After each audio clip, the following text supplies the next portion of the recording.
And now please welcome our host, researcher Zhao Ping, Dean of CCPIT Research Institute.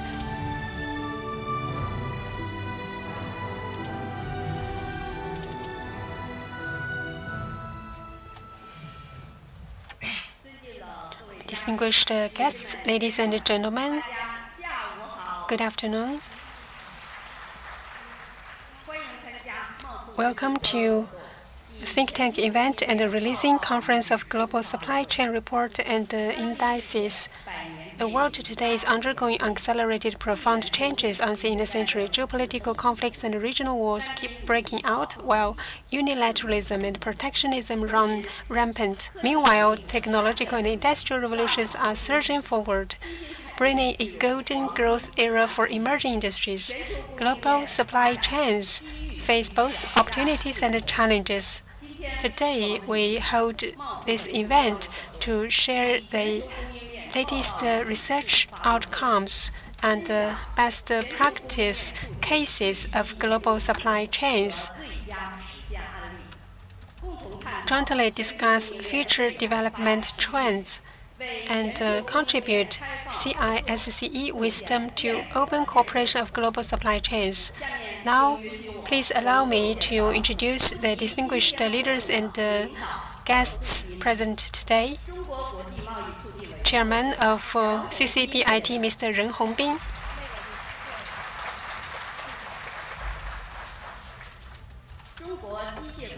General Manager of China National Machinery Industry Corporation, Mr. Zhou Kaiquan.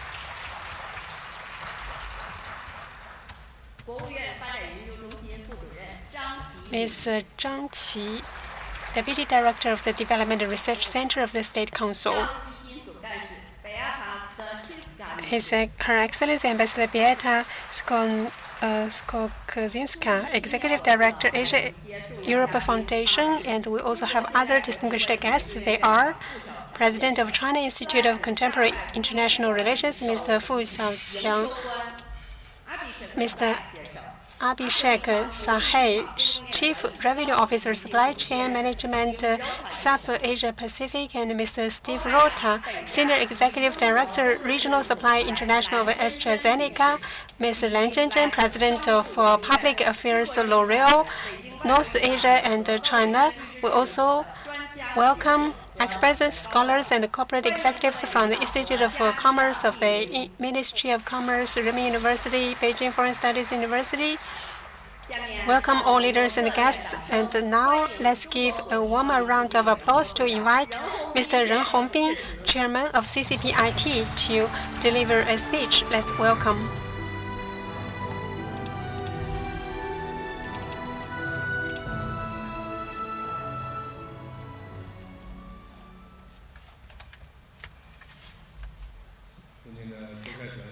Distinguished Mr.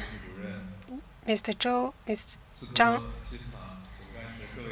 Her Excellency Ambassador Beata Skokozinska, distinguished guests, ladies and gentlemen, at the 4th CISCE, I'm very glad to jointly attend today's think tank event together with all of you.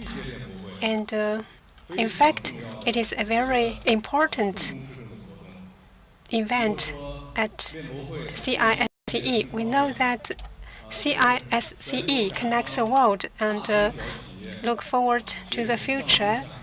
So the large-scale and mid- and small-scale enterprises sit together to jointly discuss the future, and we have the exchanges between the industries, the academia, and research institutes from the first session of CISCE until today. We have increased the number of indices from 2 to 4, and today we will also release the indices. This will help us better understand the importance of the global supply chain cooperation. So I think the think tank exchange and cooperation event is very important, and I would like to express my sincere gratitude to all our distinguished guests.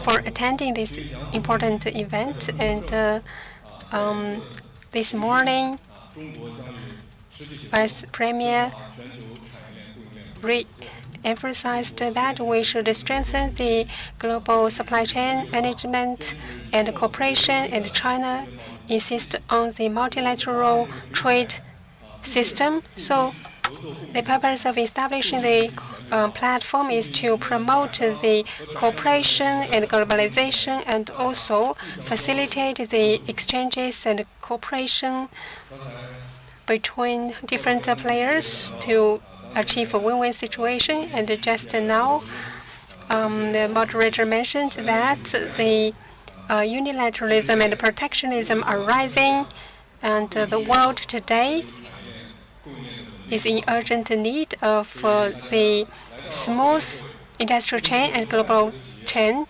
industrial supply chain. And many foreign guests also come to China.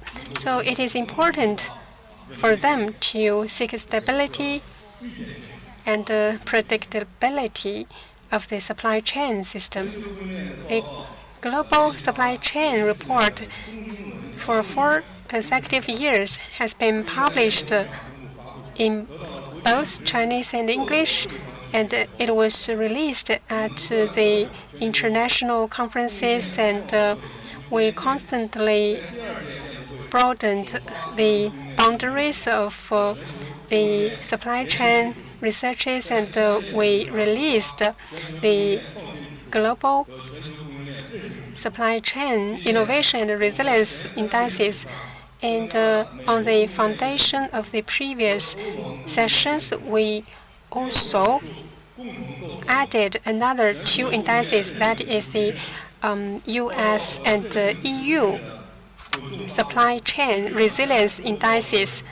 So this will further supplement the map of the supply chain indices, and it will provide scientific references. 2026 is the beginning of the 15th five-year plan period. China will insist on opening up and reforms, and will share opportunities with other countries.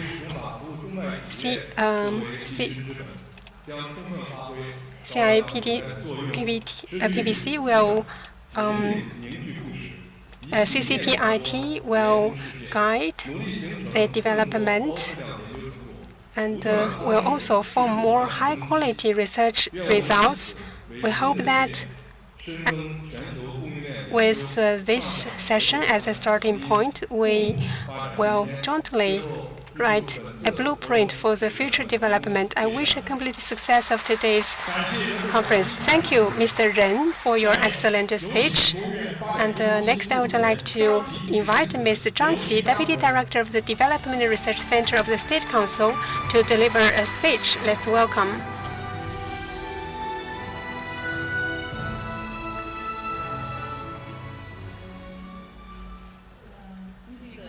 Distinguished Mr. Ren, distinguished guests, ladies and gentlemen, good afternoon. It is my great pleasure to attend today's think tank event. And as you mentioned, at present, the global economic landscape is undergoing profound transformations, and global supply chains are being reshaped and restructured. Their security and resilience are under pressure, with vulnerability rising significantly. Against this background, 2 key points deserve our attention. First of all, we must recognize the intensifying risks and emerging new opportunities. Just now, Mr. Ren mentioned that the different international risks are overlapping. So these risks have caused great impact and blow to the supply chain resilience. So these risks are interconnected and rapidly transmitting, and we also see that the globalization and the innovations are also developing, and the new technologies also provide new support. According to the WTO, supply chain report, the global supply chain has exhibited the restructuring characteristics. Last year, with the high tariffs and high volatility, the global trade has high resilience, creating a record high of $35 trillion in trade volume. And I would like to highlight three highlights. Firstly, the trade in intermediate goods account for more than half of the total global trade. Second, the combined merchandise exports of global South economies make up 46% of the world's total. Third, AI-related exports have surged rapidly, contributing over 40% to global trade growth. So both volume and prices have kept rising this year, with its contributions reaching nearly 60% in the first quarter. This growth stems from new demand for goods and services spurred by technological advances and the AI investment boom, as well as fresh opportunities unlocked through supply chain innovation, agile response capabilities, and cross-border collaboration. So how should we address risks and seize new opportunities? The market has realized that the unilateralism and exclusive supply chain blocks will only deepen fragmentation, drive up global industrial operating costs. And according to the statistics, the supply chain strategies investigations show that in the manufacturing industry, the supply chain relying on China still has international competitiveness. And after this morning's session, I also visited some exhibition booths of some transnational companies, and the corporate representatives mentioned that cooperating with the upstream and downstream sectors of China's supply chain has brought new opportunities for their enterprises. President Xi also emphasized that in the era of economic globalization, only insisting on the opening and cooperation of the global supply chain can bring new development opportunities. And in the future, we should also have a pragmatic opening up and cooperation. Mr. Ren also released the new initiative, and later on, Ms. Zhang will also launch the global supply chain development report. We should have a good understanding of the global supply chain system. And here I would like to thank CIPP.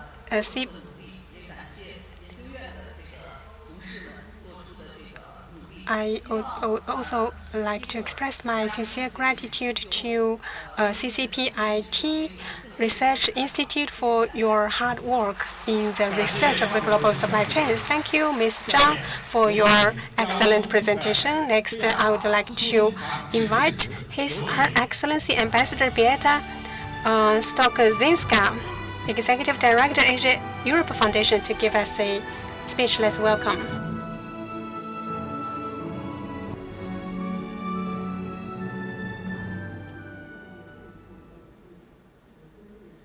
Your Excellency Ren Hongbin, 尊敬的中国国际贸易促进委员会主席任鸿斌，中国机械工业集团有限公司周先生，国务院发展研究中心赵琦女士，还有我的好友中国贸促会研究院院长赵平女士，各位贵宾、各位同仁、女士们、先生们，大家下午好！非常荣幸能够出席中国国际供应链博览会，并参与今天这场重要的活动。首先呢，请允许我向主办方表示祝贺。那本次活动呢，汇聚了全球的各国政策的制定者、企业的领袖、专家以及国际的合作伙伴。那么，当前的全球经济正面临着前所未有的复杂局势与不确定性，这类对话合作平台的价值愈发凸显。那么，本次活动的主题呢，直接我们这个时代最核心的挑战之一。近年来呢，全球 From the pandemic and geopolitical tensions to climate-related disruptions and economic volatility. These events have demonstrated how interconnected our economies have become and how deeply our collective prosperity depends on the smooth functioning of international supply chains. As the executive director of the Asia-Europe Foundation, I do not speak as a supply chain expert. Rather, I speak from the perspective of Asia-Europe cooperation and dialogue. From that perspective, one lesson stands out clearly. Resilience is not built through isolation, it is built through cooperation. The experience of recent years shows that supply chains are not simply networks for the movement of goods. They are networks of trust. They connect business, economies, and societies across continents. They reflect the degree to which countries are willing to work together, manage differences, and pursue common interests. Asia and Europe have long been connected through trade, investment, innovation, and people-to-people exchanges. Today, these connections are more important than ever. Together, our two regions represent major engines of global growth, technical development, and sustainable transformation. From both European and Asian perspective, three principles are particularly important. The first, openness. Open, predictable markets are essential to sustainable growth and economic confidence. Businesses need stable framework and clear rules to invest, innovate, and plan ahead. Second, connectivity. Physical infrastructure, digital networks, logistics system, and regulatory cooperation all play critical roles in ensuring the efficient movement of goods, services, and information. Connectivity is not only about transport routes, it is about building bridges of understanding and collaboration. The third is trust. In an increasingly complex international environment, trust has become a strategic asset. It is built through communication, transparency, and a willingness to engage constructively even when perspectives differ. Ladies and gentlemen, throughout history, Asia and Europe have been connected by routes of exchange, commerce, and ideas. Today, those connections are more sophisticated and far-reaching than ever before. Yet the fundamental principle remains unchanged. Our prosperity is interconnected. Now cooperation remains our strongest source of stability. In a world of growing complexity, dialogue remains our most effective tool for building understanding. And in a world facing shared challenges, partnership remains the foundation of shared progress. The Asia-Europe Foundation is committed to supporting this objective by strengthening dialogue, promoting mutual understanding, and encouraging collaboration among governments, business, and civil societies across two regions. I am confident that discussion at this Expo will generate valuable insights and practical cooperation that contribute to more resilient, efficient, and sustainable international supply chains. Thank you very much. 感谢斯托奇斯卡总干事。各位嘉宾，本次贸促智库交流活动即全球供应链报告与指数发布会 For these times launching ceremonies, we are going to be launching the 2026 Global Supply Chain Resilience Results. This is a very important think tank result. It is also one of the major methods for the CCPIT to interpret the latest upward of the supply chain. Now we are going to give the floor to President Ren Hongbin, Mr. Zhang Qi, as well as the distinguished guest who is joining us for this time's releasing. We are going to go to the stage and take a group photo together.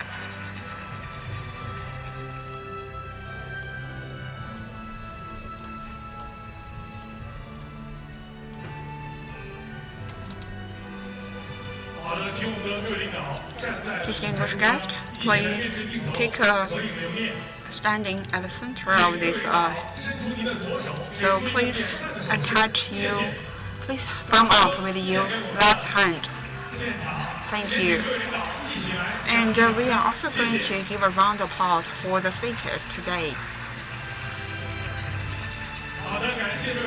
Thank you. Please take the seat. For the interest of the arrangement, the Chairman Ren and other leaders have other important engagement. Let's thank them once again with applause as they leave the venue.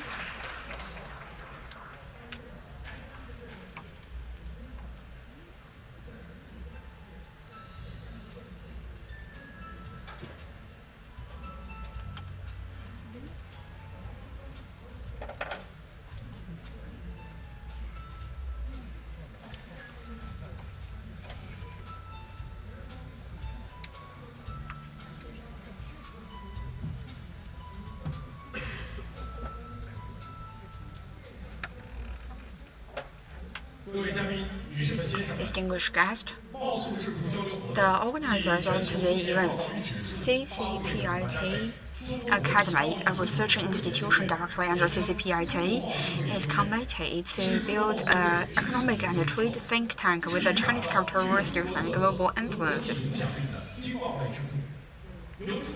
Compiled by the CCPIT Academy, the 20 Global Supply Chain Promotion Report was released at the Chinese New Year's for the consecutive 4 years.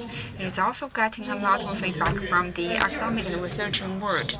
And we are also welcoming you that we are going to releasing this report. And this is actually the first time we are launching the Global Supply Chain Promotion Report and the Global Supply Chain Resilience Index metrics. This year, we are going to expand for the U.S. supply chain as well as the European supply chains with the 6 indicators. It's going to be the global first index matrix, which is going to be providing the foundations for the status quo and also the supply chain demand. And we believe that currently it is in a very booming and comprehensive release.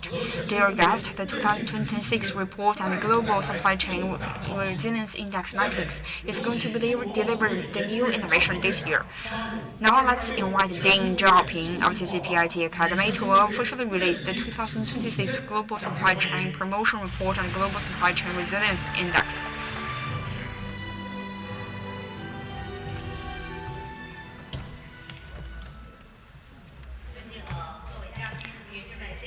Respectable guest, distinguished guest, I'm going to give you a brief introduction toward the releasings of this report and for the year 2026 Global Supply Chain Report. As we call the Global Supply Chain 2026 has followed the frameworks, including the Global Sub-Report, China Sub-Report, and also Industrial Sub-Report. And standing at the content, we have optimized in the 3 different parts. And in the Global Sub-Report, relying on the data in the year 2025 and researching results in 2025, we are calling the promotion data. We systematically summarize the reviews of the development of the trajectories of the global supply chains, and also further incorporating the energy infrastructures in the global supply chain in promotion analysis frameworks. For the China sub-report, we have the relevant frameworks which has been updated to comprehensively capture China's effort in developing the new quality productive forces tailored to local conditions, advancing its carbon peaking and carbon neutrality strategies, and driving energy transitions. These efforts has made the transformation opportunities with a better supply chain. And for the industrial sectors, according to the latest development of the industrial sectors, as well as the areas which is greatly being affected by the specific industries, including the most influential industries, which is the 6 new global supply chain diagrams.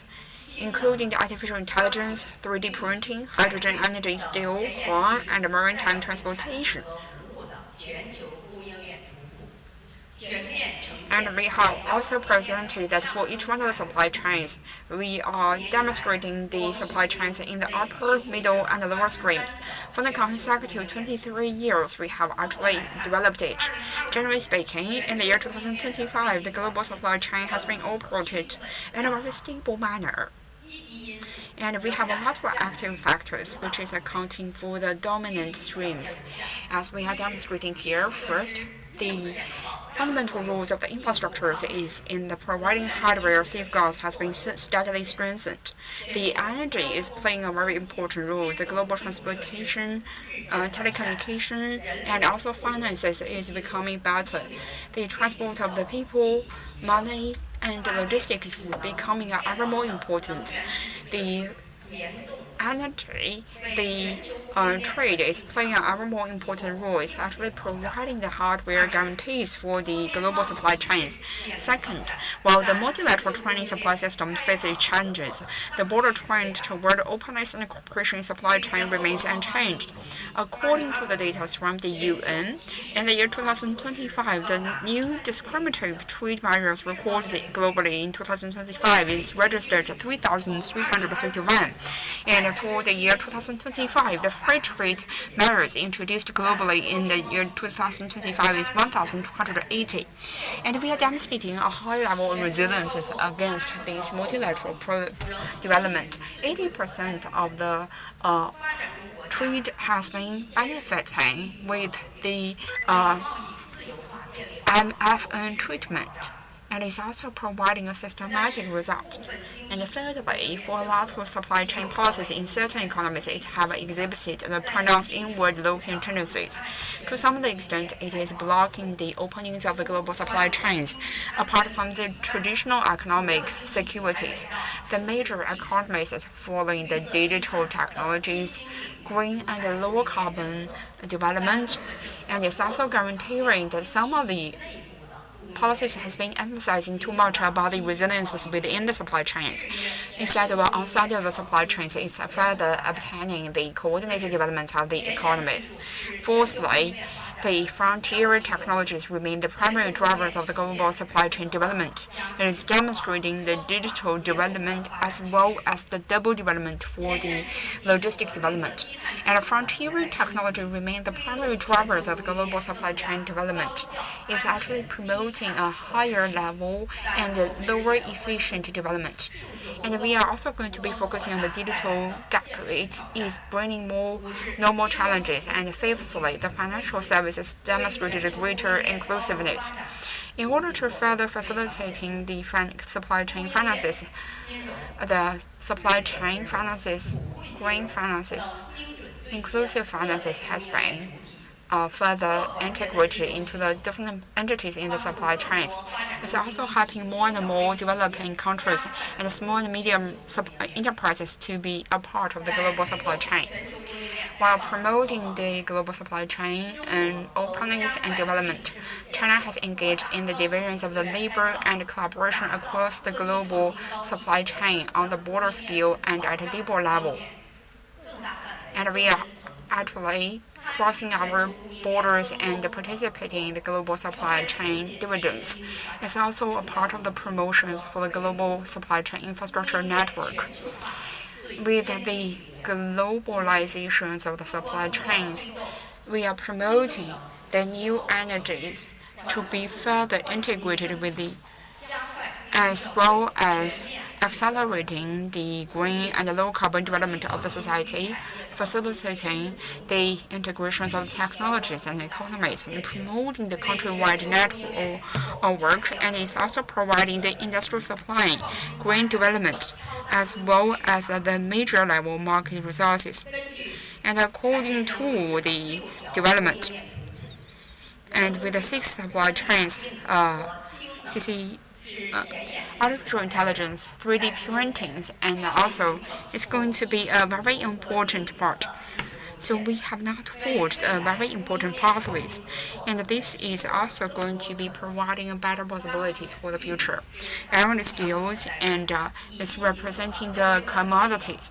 Currently, it has formed very stable supply chains, but in the upper, middle, and other part of the streams, they are highly reliant on the supply chains. The stability at the upper level is related to the lower downstreams. Maritime transportation is a very important part. The digital development and green upgrading is also going to be a very important part for the high-quality operations. Now we are going to be following on the supply chain resiliences. For this year's supply chain resilience index metrics, it has been following the supply chain resilience index. As Mr. Ren has mentioned that in the year 2024, we have launched the Global Supply Chain Promotion Indexes and the Global Supply Chain Connectivity Index. Compared with the year 2025, we have also formed the additions of the GSCII and the GSCRR.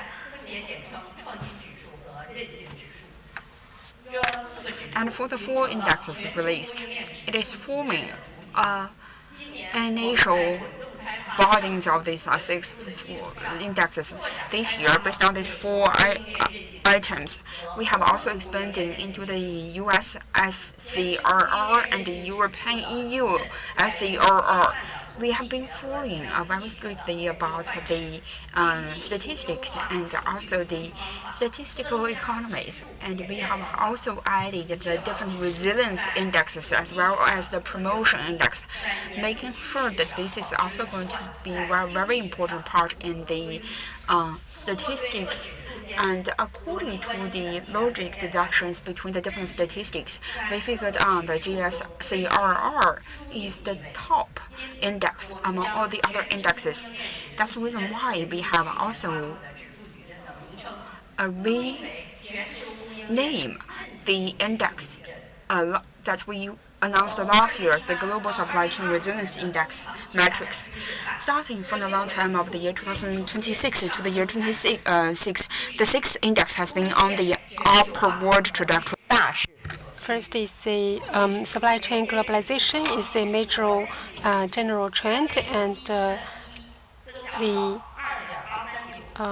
GSCPI, GSCCI, GSCII, GSCRI has increased from 1 to 2.839, 1.657, 2.565, and 1.249 respectively, with a CAGR of 16.07%, 7.48%, 14.4%, and 3.23%. Secondly, the medium and the long-term perspective shows that the resilience index is the hub of the index, and the resilience index demonstrates a significant causal relationship with the promotion index, connectivity index, and innovation index from a statistical perspective. Thirdly, the US and EU supply chain resilience index has some divergence, and for US SCRI, it increased from 1 to 1.349 with a CAGR of 4.37%. For EU SCRI, it increased from 1 to 1.094 with a CAGR of 1.29%, which is lower than the US SCRI. And from the mid and long-term perspective, US SCRI is higher than EU SCRI, but EU SCRI is more stable than US SCRI. And in 2025, the indices registered notably varied growth rates. The promotion, connectivity, and innovation index reached new highs, while the resilience index has yet to recover to its historical peak. GSCPI is 4.93%, the GSCCI is 6.29%. The GSCII is 18.81%, while the GSCRI is only 2.19%. The innovation, prevention capacity and recovery capacity of the global supply chain has high level, and they are recovering, but they are subjected to the negative impact. Secondly, the prevention capacity and recovery capacity are critical determinants of global supply chain resilience. And the recovery capabilities will also affect the resilience index. That means enhancing global supply chain resilience is determined by strengthening risk resistance capacity and safeguarding the baseline capacity for recovery and reconstruction. Thirdly, the US and EU supply chain resilience indices exhibit a pattern of moderate growth in the US and accelerated growth in the EU. The EU SCRI growth rate is 5.76%, with its first upturn since 2022. US SCRI is only 1.89%. It maintains an upward trajectory, but its growth rate was lower than that of the EU. And according to the research, to facilitate the global supply chain and enhance the resilience of the global supply chain, we have a to-do list and a not to-do list. We suggest that the various stakeholders uphold the direction of supply chain globalization and safeguard the multilateral trading system with the WTO at its core, maintain a policy orientation toward open cooperation, and strengthen the international division of labor and cooperation within supply chains, promote the efficient interconnection of maritime, rail, air, and pipeline transportation, deepen cooperation in supply chain innovation, facilitate the cross-border flow of innovation factors, reduce barriers to technology access, lower thresholds for technology application, and bridge the technological divide, strengthen the sharing of supply chain risk information, and enhance the capacity for coordinated response to major shocks, including natural disasters, public health emergencies, and armed conflicts. And the stakeholders should also oppose unilateralism and protectionism and resist the practice of resolving supply chain disputes through unilateral tariff hikes and imposition of discriminatory measures or sanctions. Refrain from politicizing and over-securitizing economic and trade issues, and oppose the introduction of restrictive measures in non-sensitive sectors. Reject the Cold War mentality. Avoid excessive administrative intervention in market-oriented corporate behavior. This is the content of the Global Supply Chain Report and the metrics. Thank you for your release, Ms. Zhao. And now let's come to the keynote speech.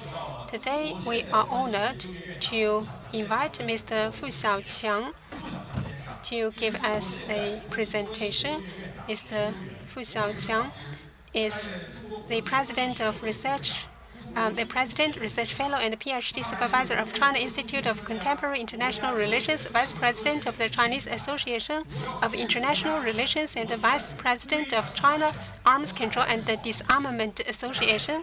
Now, let's welcome Mr. Fu Xiaoqiang to give us a presentation. Let's welcome.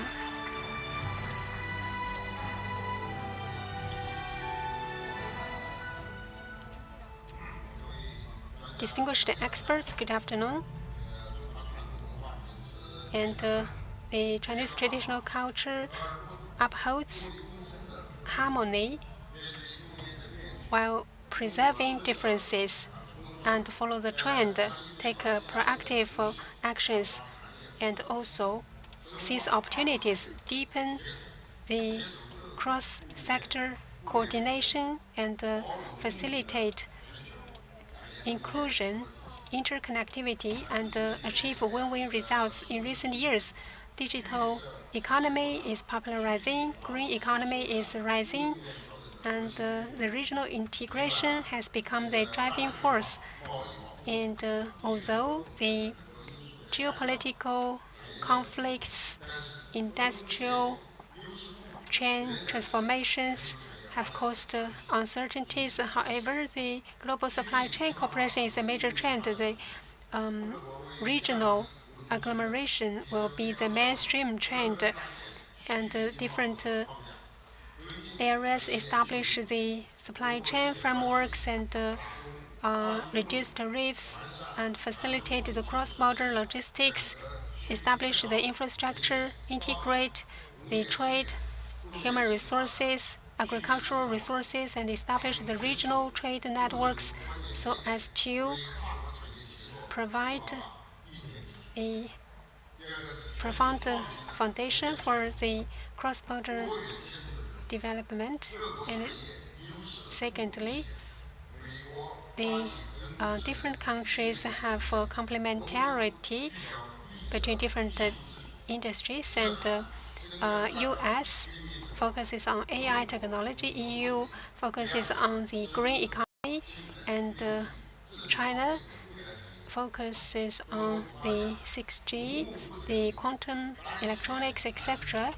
So a single country cannot independently cover the whole industrial chain. So technology sharing, industrial cooperation will be the future trend. Thirdly, the global supply chain management embraces a window opportunity. And now the carbon accounting industrial subsidiaries have become the new rules.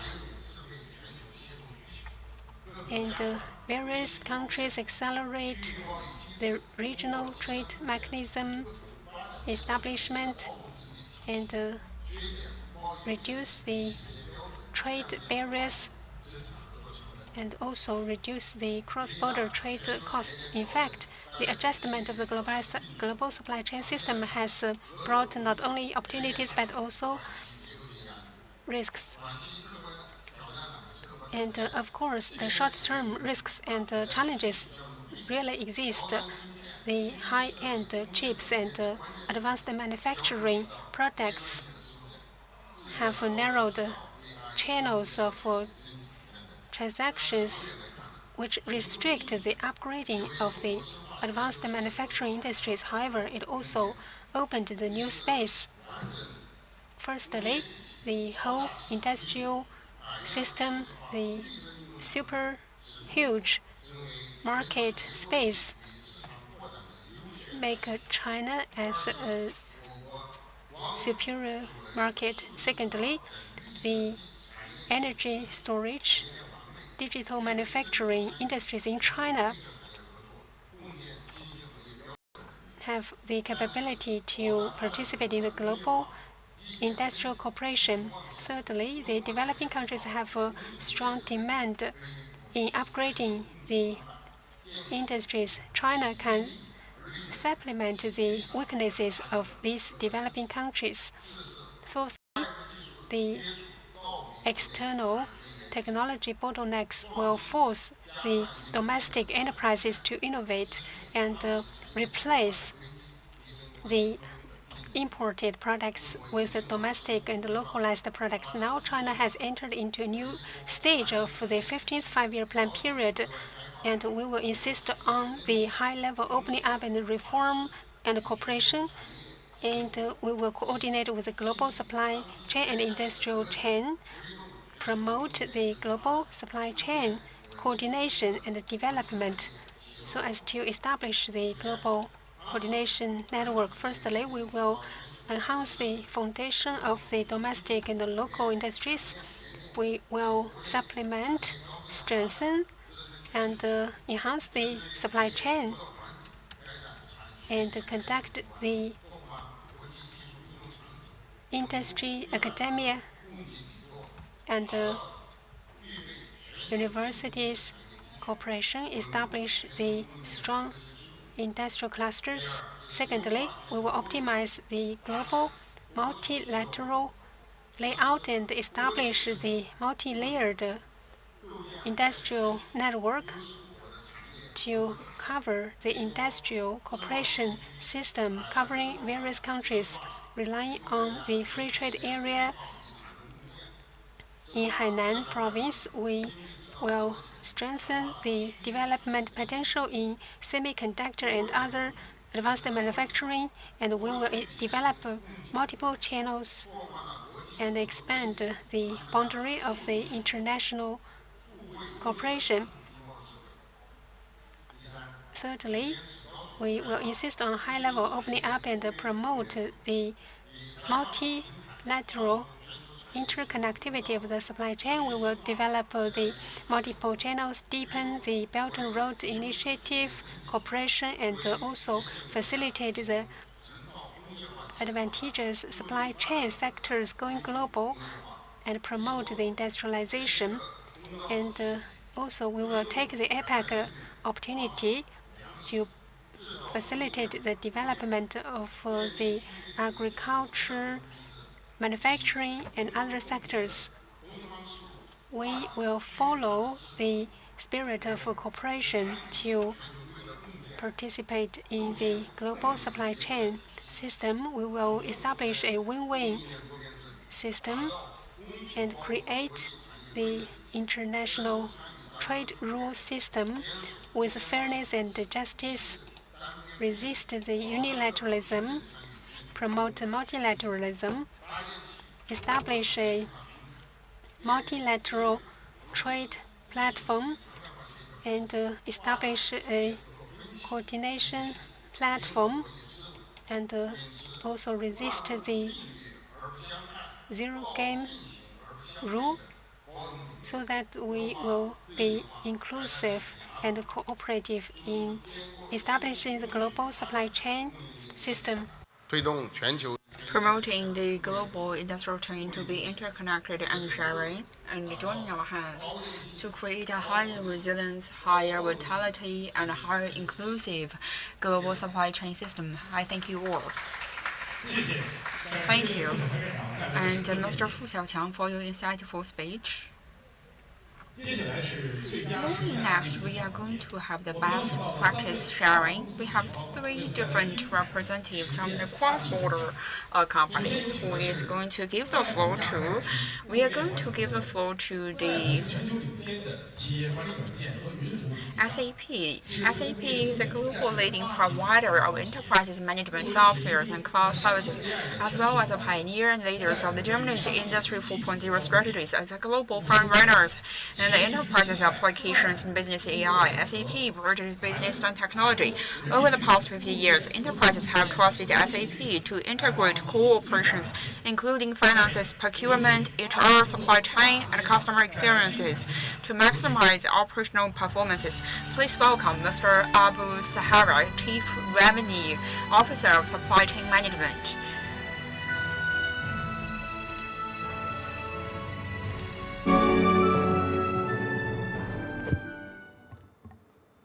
Hi, good afternoon, everyone. First of all, thank you so much for having me and having SAP represent here. We are very impressed with the scale that we see. I lead the supply chain practices for SAP. So what I'm going to do today is talk about 2 key topics which is extremely relevant for us. One is the disruption and the magnitude of it, and the second part is on the AI and how we can combine these 2 to get to the right level of resiliency in supply chain, but also use this uncertain environment to our advantage in terms of growth. So as we all understand, in the entire global domain, right, in terms of uncertainty, there is different kind of uncertainty that's coming in. So when I talk to some of the chief supply chain officers, CEOs, and CXOs of different organizations across the entire Asia Pacific, one thing is common that I ask is, what are you trying to solve for? What is the best practices that you're looking for? And the number one thing is, how can we be more resilient and efficient in your supply chain? Now, disruption is constantly hitting us. There's the biggest disruptions on, let's say, natural calamities, right? There are issues, for example, which is unique to the country.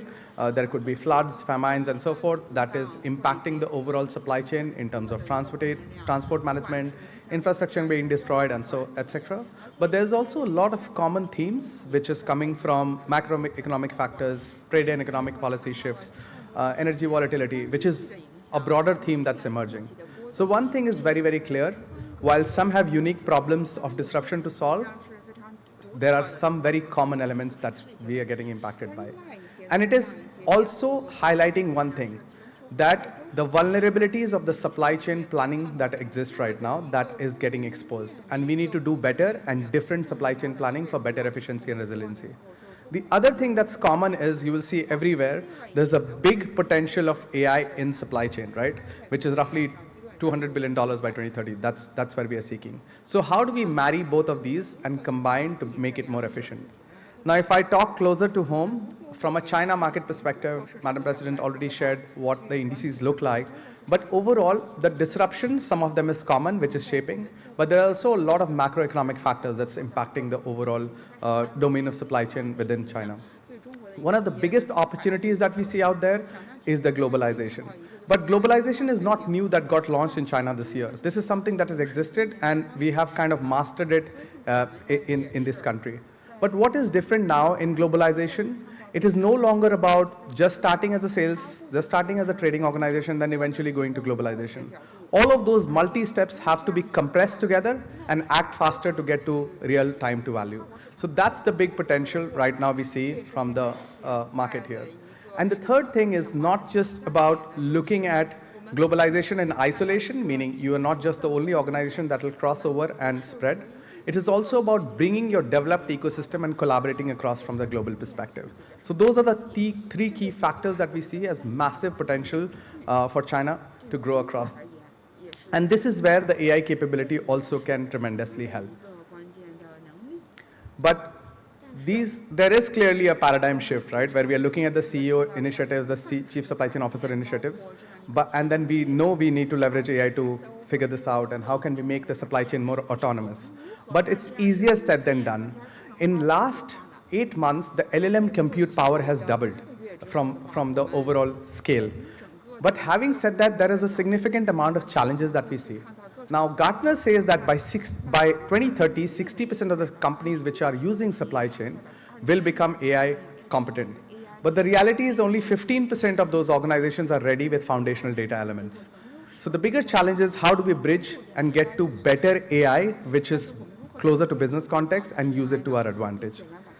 Now, a lot of you guys and a lot of organizations that we interact with are currently using AI.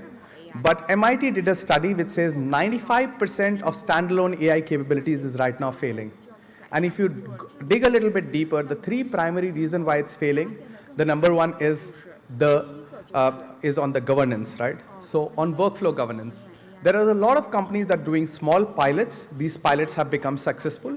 But when they want to scale, they see that there is no escalation or workflow path to it. The other thing is auditability of AI. If AI is taking those decisions, how can we audit that it's using the right set of data, taking the right decisions for your organization? So the number one problem is workflow governance. The second one is on the technology and integration framework. A lot of organizations have developed big standalone capabilities. They are fragmented or old age ERPs. They have fragmented data sets as high as 340 different disconnected systems. Now, AI needs good, seamless, connected data, which is missing from most of the organization. And that limits the capability of AI overall. And the third thing is the transformation of the workforce or the organization. If you look at it, 82% of them stated that change management is the biggest barrier that they see. Because there is AI literacy issue, also supply chain is extremely complex. So it's extremely challenging to connect this and also scale with the same organization. So these 3 things is what is stopping from standalone AI capabilities to bridge and develop better. And that's what we, SAP as an organization, which is all in on AI, bringing together. The first thing is AI with business context. So what we combine is the deep industry and process knowledge that we have and the application suite data that we have to generate meaningful business context rich information. So forecasting can be forecasting, but if you can't explain what is the reason behind the forecast moving, it's very difficult to adopt. And that's what we bring to the table. The second one is connected data and fully autonomous supply chain, right? So we bring in the data information coming in from planning, execution, and within planning from logistics, distribution, demand, and so forth.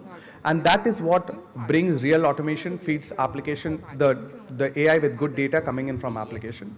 And the third one is governance, because we also care a lot about ISO certification, for instance, or any of these global certifications to make sure that it is completely auditable to generate good AI capabilities across the organization. So this is why it is extremely important to have AI in the semantics-rich information, and as a best practice, you cannot be developing just standalone bots to solve tactical issues. I want to just give you a quick glimpse of what that could potentially look like. 需求一夜之间骤增，毫无预测，毫无预警，所有人都在全力寻找解决方案，从研发和计划到生产和物流。在这样的关键时刻，你需要快速找到答案。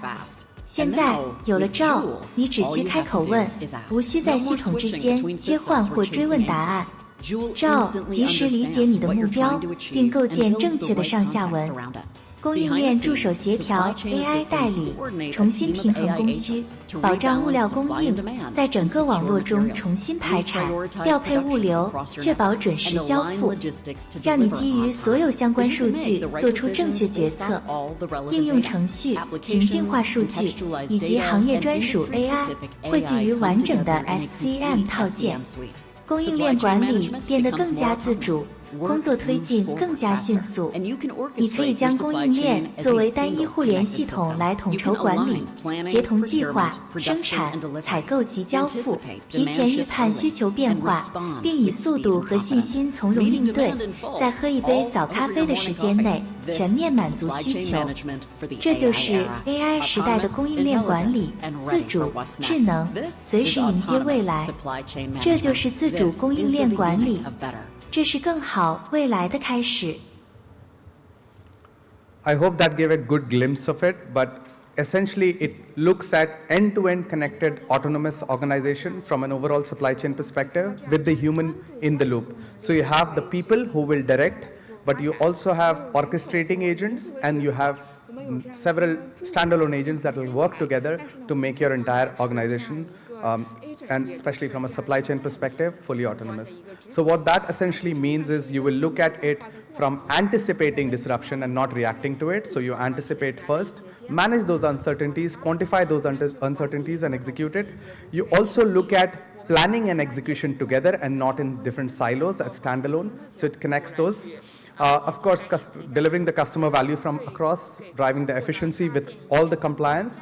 And this is where the organization truly transforms. It's no longer just an incremental step of transformation. We are looking at generating accelerated value across the organization. Now, we have launched multiple standalone agents. These are pre-configured agents that helps you solve some of those individual optimization or decision augmentation capabilities. But beyond these 60 agents, we also have a lot of multi-domain, industry-rich agents that we have configured. So some of these unique processes that is applicable to, let's say, a pharma or a high-tech, those agents are also configured, but we have end-to-end from design to operate multiple phases of the agents that's available. Some of these problems are also not standalone problems, which are connected. So we have multi-threaded, multi-agentic optimization use cases. For example, if you want to do regulatory manufacturing, if you want to do sales and operations execution, asset performance management, these are multiple pre-configured agents that can come in as a jump-start service for your organization. Of course, we have a booth outside where we can see and share more of these capabilities. Now, from an overall perspective, we also have a lot of customers who are already deploying it across globally and locally and seeing significant amount of value being driven across the organization. If I talk about specifically from China, there are 4 different capabilities that we have unlocked with significant value. The first one was looking at the forecasting accuracy, looking at the inventory planning and optimization, which typically impacts their overall serviceability and also your margins. The second one is on the supplier collaboration and bringing in compliance, so also elements of sustainability as well as collaboration with suppliers of your suppliers. The third thing is on the the cross-border production coordination, especially relevant for globalization, and then finally the AI and merging together for transformation of supply chain. So that's a high-level view. We also have a lot of case studies across multiple industries where we have done this and we have generated successful value. These are some of the impacts that we are seeing as a primary result of deploying AI. So we see a lot of impact across the entire network, but the primary differentiator that we see is inventory carrying cost, logistics and distribution, and it's also driving a lot of efficiency on performance, optimizing the headcount, and like typical mantra says, doing more with less in the people, right? So that's where we are. Just wanted to give you a quick glimpse of what that best practices look like from AI. Very happy to have a chat at the booth. Thank you so much. 感谢上海先生的精彩分享，谢谢。Thank you so much for your kind sharing.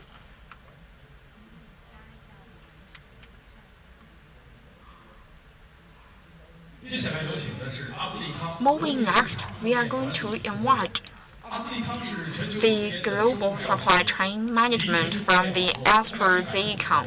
And so who is AZ is a global supply chain, and since entered into the China for the year 1993, AZ has launched over 40 innovative medicines covering the oncology, cardiovascular, retinal, and metabolic diseases, respiratory, and immunologies. Let's welcome Mr. Steven Rota, Senior Executive Director of the Supply Chain Management for the International.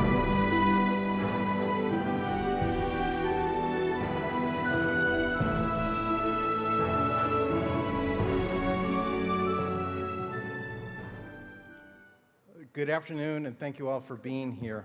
A special thanks to Madam Zhao for the kind invitation to present this year.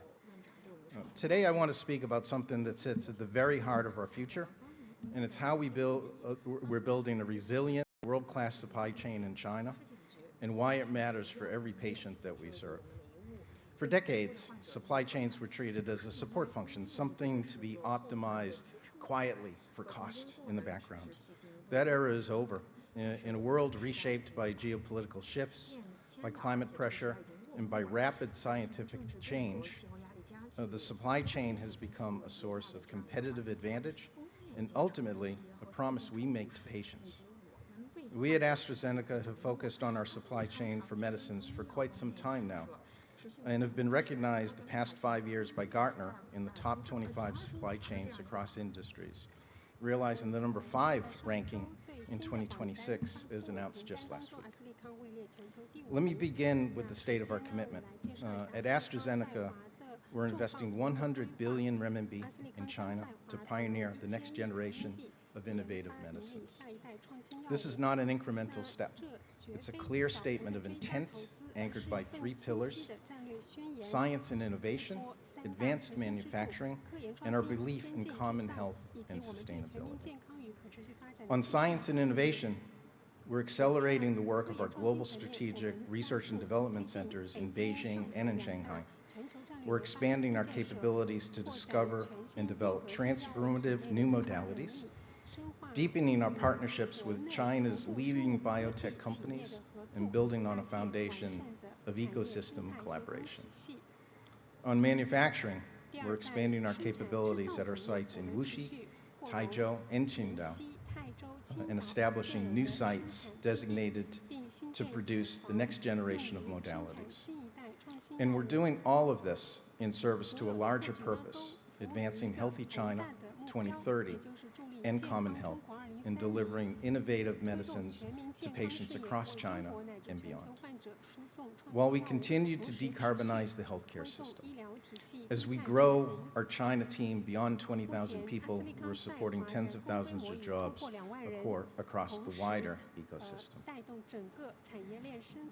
That ambition only matters if it is built on resilience. So let me turn to how we're expanding our scale and competitiveness in China. Consider how far we've traveled. In 2020, our footprint rested largely on traditional small molecule medicines, with some export, at 2 plants in Taizhou and Wuxi, which are both in Jiangsu province. By last year, in 2025, the picture is already transforming. We're moving decisively into new modalities and are building genuine resilience. Strengthening respiratory production with Qingdao's pressurized meter-dose inhalers. Acquiring a site right here in Beijing to assure supply of a very important renal product. And investing further in Wuxi with continuous direct compression technology and capacity. And by 2030, our direction is even more ambitious, advancing a joint venture biologic facility and establishing China's first radioconjugate facility alongside end-to-end cell therapy capabilities, ensuring resilience and leveraging partnerships and building competitiveness for the long term. Each of these milestones reflects a deliberate choice about where to localize, where to build new capability, and ultimately where to lead. So what does this mean in practice? We're moving from established brands to new products. We're expanding our geographic presence to 6 provinces, and we're exporting to more than 90 markets and countries. Our portfolio is evolving from traditional small molecule to aerosphere, cell therapy, radioconjugates, GLP-1s, and biologics drug substance. We're also building efficiency and quality and sustainability at scale. Wuxi is one of the 2 World Economic Forum Global Lighthouse factories in our network and the only biopharma site certified as a lighthouse site in China. In Taizhou, we've reduced greenhouse gas emissions by 98%, and our newest sites are near zero carbon from day one and autonomous by design, supported above all by outstanding people and exceptional innovation capabilities. None of this is possible without people, and increasingly without intelligent technology working right alongside them. So we're building a world-class intelligent supply chain that combines human ingenuity with artificial intelligence. Through Ada, which is our AI development agent, scientists and AI agents now work side by side, delivering faster results and sharper scientific reasoning, and cutting drug process development lead times by 50% while using up to 30% less resources to do so. Through autonomous manufacturing, AI-powered automation with the human touch is unlocking breakthrough productivity, and we are targeting the 30% reduction in manufacturing lead time and a 50% reduction in waste and a 30% gain in productivity. And through our self-healing supply chain, autonomous actions now sense risk, assess it, learn from it, and act, with the goal that half of all our operational decisions will be automated and made autonomously. The result is a supply chain that's faster, more accurate, and more resilient. So let me close with 3 lessons that guide everything that we do here at AstraZeneca within China. And first, identify which parts of your supply chain you genuinely need to make resilient and invest accordingly. Second, agility in both supply chain design and lead times is the key to adapting to a changing environment. And third, introducing technology, including AI, is crucial to ensure you can sense and respond to environmental and geopolitical change. These are not abstract principles, they're the daily discipline behind every milestone I've described this afternoon. This is how we honor our commitment to our planet and, above all, to the patients who depend on us. Thank you very much. 感谢斯蒂芬·周塔高级执行总监的精彩分享。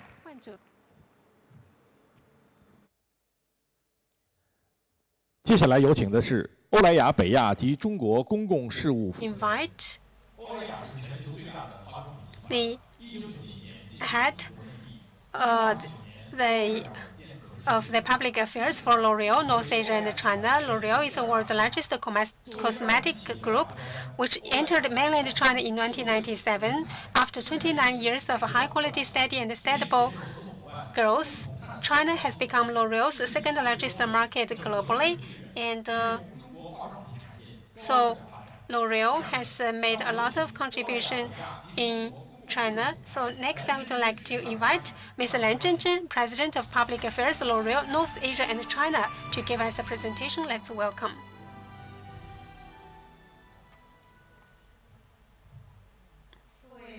Distinguished leaders, guests, friends, good afternoon. So, attending the conference this afternoon, especially talking about the technical stuff, it's a challenge for me. Actually, I am not an expert in supply chain. And I would like to thank the organizer, especially President Zhao, for inviting me here. In fact, for L'Oreal to participate in the CISCE, maybe it is not so suitable, and especially when the organizer found me to participate in the conference, and I am reluctant to participate because the cosmetics company is not so relevant with the supply chain sector. And actually, CCTV has a very famous dialogue program which found L'Oreal saying that this conference will talk about the supply chain, and they have invited the CEOs of 2 tech companies, and they also want to invite L'Oreal to discuss with the 2 CEOs of the 2 tech companies. At that time, I felt quite nervous, and I participated in the dialogue of CCTV program. After discussion, I was deeply impressed by the words of the CEOs. They said that we used to think cosmetics are almost like magic, but we never imagined they are backed by such extensive technologies and robust supply chains. So these words resonated deeply with me and my colleagues. What consumers see are bottles of cream and tubes of lipstick. Yet behind them lies an extremely long value chain and supply chain. So last year, we were invited to the CISCE for the first time last year. Thanks to the joint efforts of the organizer and our team, we achieved far better results than expected. So we are glad to return this year with a forward-looking theme, Interconnected Chains, AI-driven future.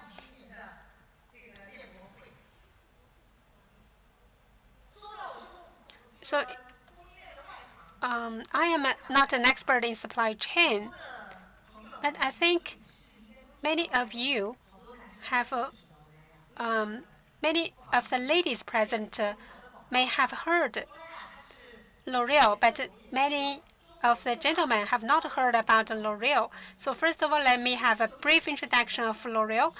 L'Oreal ranks as the world's and China's largest cosmetics group. And now, China is our second largest global market, home to 33 of our brands. In the first quarter of this year, our global revenue hit 12.15 billion euros, with an year-on-year growth of 6.7%. Our China business also delivered a solid mid to high single-digit growth.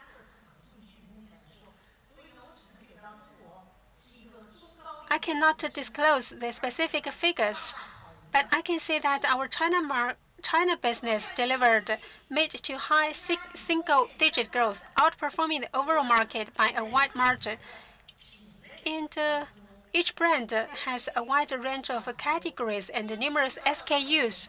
For example, even a single lipstick has dozens of shades. So In fact, many people say L'Oreal understands consumers and excels at brand building and marketing, which is true, but only half the story. Our real foundation lies in the integrated group-wide operations spanning R&D to supply chain, and constant innovation and adoption of new technologies are embedded in our corporate DNA. If we compare L'Oreal to a big tree, our supply chain is its root system. Hidden out of sight, it transports all nutrients to nourish the whole tree. With the advent of AI, these roots have grown deeper and more dynamic. Today, I would like to briefly share 3 dimensions to illustrate how AI empowers L'Oreal's beauty supply chain to become more reliable, flexible, and more resilient.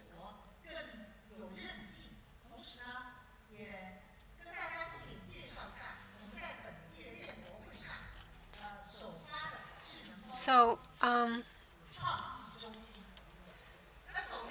first of all, I would like to introduce you our quality.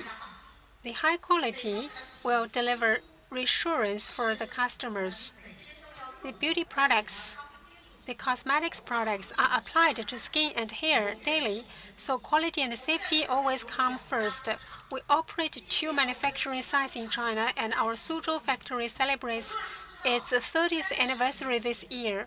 Few people know that 30 years ago, upon entering China, we built our factory before formally registering our local company. So that means the first day after we entered China, we are quite optimistic about China and China manufacturing. And over the past 30 years, the factory has undergone continuous upgrades and now stands at one of our world's most renowned mega factories, leading the group in output value, volume, product portfolio, and manufacturing craftsmanship. Last week, the phase 2 of our clean production workshop went online, equipped with automation and AI technologies. 9 new production lines can manufacture skincare goods with sophisticated production processes. AI visual inspection covers every single product bottle. Digital twins monitor production in real time, and collaborative robots have been deployed across the site. Consumers never see these technologies, yet they deliver constant quality and peace of mind every time they open a cream jar or lipstick tube. That is their true value. The second topic I want to talk about is going to be more flexible, and it's also going to be more easier for the users. Actually, we are going to talk about the consumers is going to be needing the qualities, and they are also going to be talking about each one of the differences, and also the suppliers. They need to understand you. And this year, we actually came up with something brand new, which is what we brought to the this year's event. It's a brand new something coming to China, servicing the world. It's also wrapping up the AI platforms and also CFM material data centers to actually building these platforms. What we are using to do is that we need several departments to be working together, but currently everybody was working on the platforms and using the works of the AI to generating the AIs. And we are selecting the materials for the 3D printings for the colorful original human shapes. And this is not only for the quick delivery, its flexibilities is also going to be recording the development. This is also going to changing the consumer's needs and also improving the development. This year, in our work, we have also opened up AI designing platforms. We welcome you to come to our booth and experience it. No matter you are typing a very single prompt or you uploading some of your designs, AI is going to help you with you package and generating the solutions for you. This is also going to be the best ideas for use and putting the consumer's insights into the brand new design. And this is going to be shrinking several weeks designs into several days. And for these initiations of this smart launching area is that we are using AIs to give the consumers a way to become more flexible and better. This is going to be enable us to actually deliver the best result to China. And third one is about the resiliences. And we've been talking about resiliences a lot. For the resiliences, it is giving us the confidence. And if the resilience is actually going to help us to undertaking the whole industry to the resilient industry is not that a single one of you is working together, and we need to be, and we are also going to talk about the smart operational centers in Suzhou, and this is a center initiated in the year 2004. It is our one of the first across the world. There is actually 7,000 consumers. Even if with the orders in the Double 11 shopping festivals has been doubled, we can actually deliver that 99% of the orders is going to be delivered within 18 hours. And these technologies, this is related to our and I also want to think that we are actually giving the actual difficulties of the supply chains. And a lot of companies, not only they get our investment, they are also seeing that they are calling that a lot of Chinese ideas has been transported across the world. With the Chinese business coming better, our secondary center is going to be signed in the city of Nantong, where it's going to be applying a lot of new technologies because we are relying on the most resilient Chinese supply chain markets. It's the general development trend for the Chinese economy. If I want to wrap the three keywords here, that is going to be hardness, flexibility, and resilience.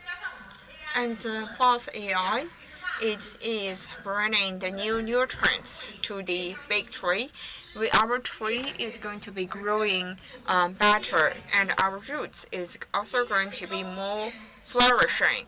And today the supply chain is an empowering supply chain. It's also a chain of empathy. It's also a chain of win-win creation. And we are in L'Oreal China. For each one of the booths, it is going to creating over 20 opportunities. And there is also 30 different institutions. Behind each one of them, there's one specific company. And for the participations, their life has becoming better. And we are also, today, we are here to announce that we are going to be working together for the cosmetic product researching centers. And we are hoping that we could be working together and getting more ideas. And finally, I want to be back to the theme of the Expo, supply chain with the world and pioneering into the future. And moving to the future, we are going to be bounded by the beauties and powered by the supply chain. And we are also going to be working together in order to let the beauties and creation to be better. And thank you. Thank you. Madam Lan Zhezhen.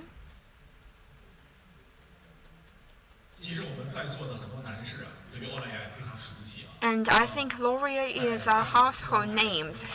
And even if you are opening the cosmetics chambers at Yihu, it is the L'Oreal is making all of you more beautiful. Now we are going to have the best practice sharing, and we are going to introducing the distinguished guest, who's going to give us a very in-depth.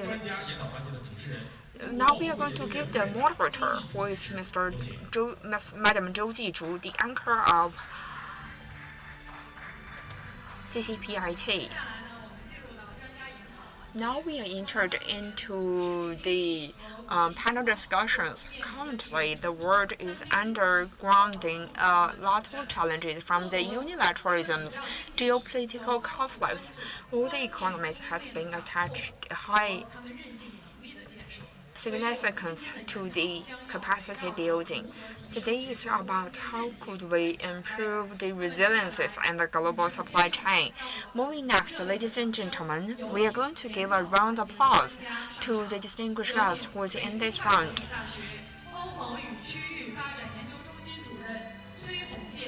Mr. Cui Hongjian, the European and Regional Researching Centers from BSFU, researcher Liu Pingxiang from the research institutions of the MOFCONs, and Deputy Director Sun Wenkai from China Renmin Universities, as well as partners of the Coalition Law Group, Mr. Guan Boyong, to be on the stage.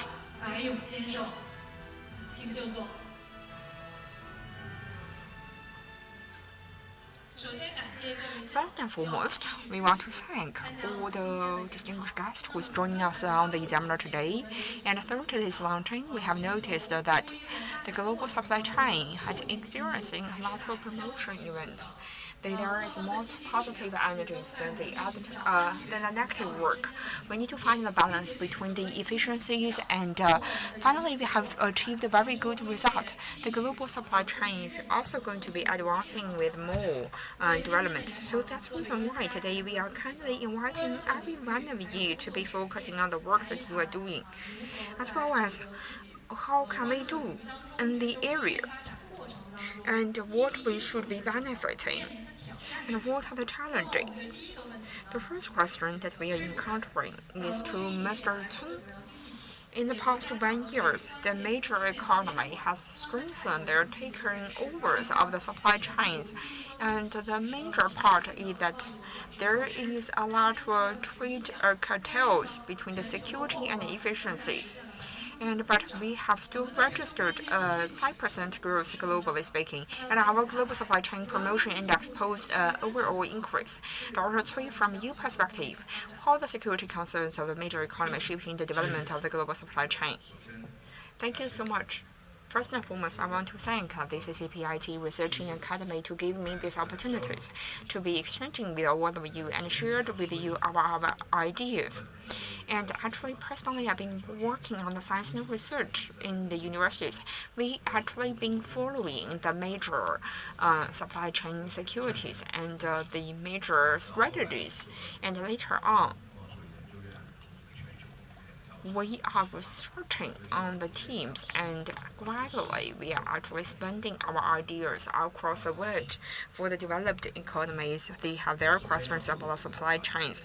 First and foremost, I want to congratulate the release of this report. I have been personally reading this report. This is a very comprehensive report, and also for the supply chain, for this index. We are actually leading across the world. When we are talking about the supply chain, we have always been talking one of the major changes of the terminology, from the very pure pursuit of the efficiency to the pursuit to the balance between the turnovers and results. This is what I call resiliences here. As the moderator has mentioned, when we are talking about the security, we are facing one of the important prerequisites. We need to identify the risk. We have been developing and discussing a lot of supply chain risk, but actually each one of you might have the different interpretations. From my understanding as a researcher, if the supply chain is posing a lot of risks, up until now, it has several different risks. First, in the several dozens of years, the global supply chain have been developing today, and it's also encountering a lot of bottleneck. It needs to be overcoming each one other. To put it in other words, the current supply chain security issue is a self-regulating result. Especially in the past several years, the human society have encountered a lot of difficulties which needs to be dealt with. For example, we need to remember the COVID-19 pandemic. For a lot of companies, COVID-19 is a spontaneous result in non-usual situations. There is a lackage of the inventories, and also there are some of the even if for some of the companies, internally they have recovered, but for the short and the long-term expectations, they are posing a very negative result. Another is that for some of the countries, because of their competitiveness and the changes in their local policies, they have some of the policy spillovers. They need to be politics first, or these policies has been affecting the economic side and generating more and more in measures against the supply chains. This is forcing the companies to readjust themselves. Another area is that in the recent few years, there is a lot of questions from the supply chains. From the Russia-Ukraine crisis to the US-Iran crisis, from the Chinese perspectives, Russia-Iran crisis is posing a lot of challenges to our inland challenges and also for the US-Iran challenges. And you are also going to see the two lines is the maritime Silk Route and offshore, and also the online Silk Route. This is posing a lot of challenges to the trade, technology, and the industry itself, the changes of the internal politics, and also the spillover effect is changing and causing the changes in the supply chains. Against this background, the major economies, to some of the extent, they are adjusting. But how did they adjusting? They are posing several different features. The first one is about the supply chain security, and it's not that we don't have this kind of supply chain security before. We are using about the companies to think about some of the spontaneous effects. What kind of role it will play in our supply chains? We used to be focusing on the company side. But up until now, the supply chain related issues is the dominant policies in the major economy. I think this is a very huge challenge. Once it's rising to the public policies, it's no longer a company side acting. We need to generate a brand new government corporations with the companies. This is actually affecting the long-term development. The second one is that now the geopolitical conflicts have not stopped. So in the future, no matter for the government or enterprises, their expectations for the supply chain security is quite cautious. So they will try their best to maintain the supply chain continuity. This is the highest requirement, and we also have some innovative development. So just now from the release of the supply chain report, we have found that the supply chain adjustment and the changes have some disruptive innovations. For example, if we incorporate AI into the supply chain system, actually we still need to further explore, and some non-economic factors may also continuously affect the supply chain and economic development. So, at least for the short term, the supply chain security will be a part of the public governance of various countries. So in the future, the government and enterprises, before they find a suitable way, the uncertainties in the supply chain still exist. In addition, the safety and the security of the supply chain can be utilized by some countries to influence the economic security. So the unilateralism may be utilized to exert influence on the countries. So as a part of the public policy, our expectation is that we can make use of the current stage with competition as the main feature to find a new framework for security cooperation. Thank you, Mr. Cui.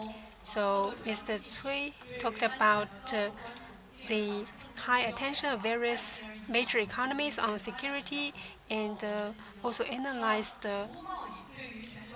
the global supply chain uncertainties.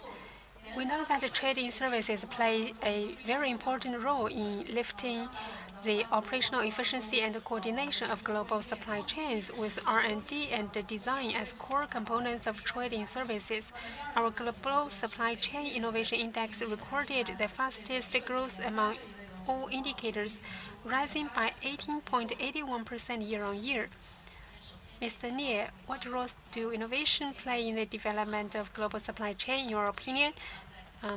Thank you for your question. I'm very honored to come to this conference, and I also listened to the release of the Global Supply Chain report. I think it is very authoritative and very comprehensive. So it is very informative.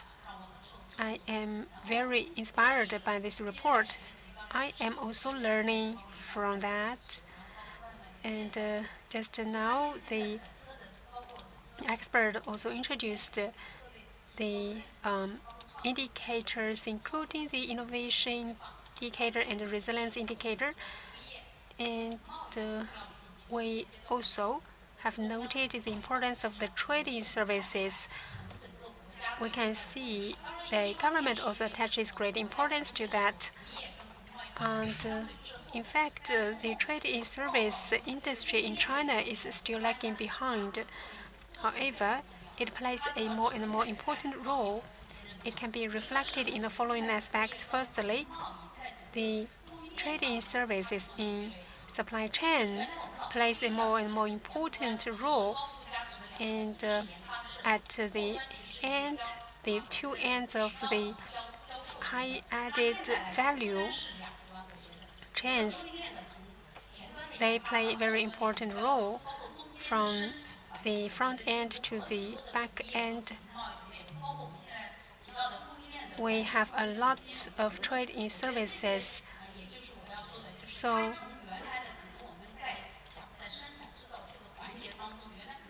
in the past, we think that trade in services plays just a supplementary role, but now it has an enabling role. And just now, Mr. Cui also mentioned that currently the international situation and the geopolitical changes will lead to the booming development of technologies such as the digital technology and the green technologies. Such technologies themselves are the content of the trading services industry, and they will promote the whole supply chain to develop towards the high-end green and advanced direction. Thirdly, through our practices and innovations, we will constantly improve for the resilience, and through the high-level opening up, we will promote the stability and the resilience of the supply chain in China. Thank you. Thank you, Ms. Nie.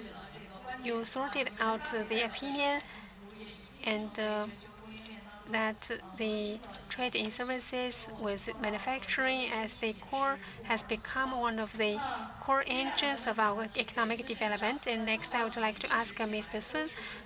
SMEs have long been an indispensable component of global supply chain. In 2025, we observed that for enterprises going global in international trade and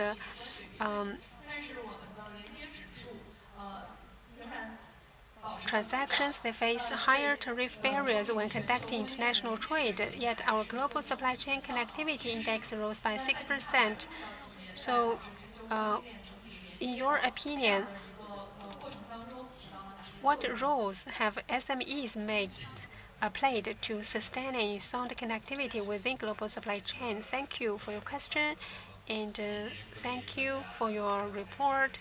And I would like to thank our experts for giving us the presentations. I learned a lot from them. And it's Zhang Qi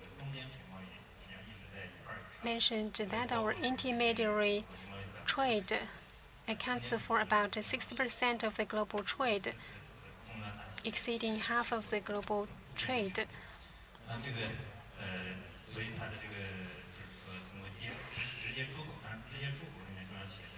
And in terms of direct export, SMEs also account for a high proportion, and its trade volume is also very high.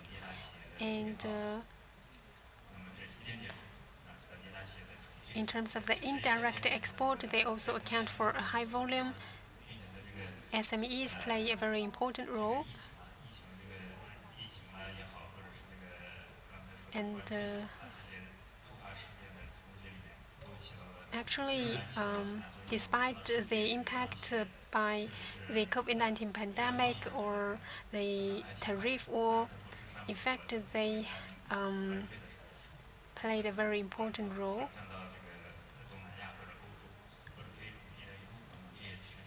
And there is a trend to shift to the countries along the Belt and Road Initiative, the Southeast Asia, and other countries. So it is very flexible. Of course, different countries have different standards. This is the first point. Secondly, now the foreign investment is growing. This is also a way of indirect trade or indirect export. And from the statistics, now the investment speed of the SMEs is above the average level. Through investment, they will have global layout, and they also play an important role to improve the connectivity of the global supply chain. And also, now we have a lot of technologies such as AI and digital technologies, and also for the online connectivity, online governance, online management, and this will facilitate the trade expansion.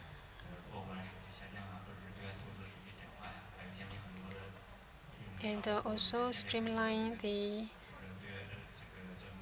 procedures. And now we have also many free trade areas. So SMEs play a very important role in the global supply chain resilience. So the global supply chain is very resilient and flexible. Thank you, Mr. Sun. In fact, cross-border M&A and investment are the major driving forces, and Beijing has been engaged in the front line of the cross-border M&A and investment. So could you please share with us the latest trends in international investment and how regulatory shifts shape the development of global supply chain? I'm very honored to come to CISCE for discussion and exchanges. So from 2001, I represent a large number of Chinese enterprises to invest in overseas countries and responsible for the regulations.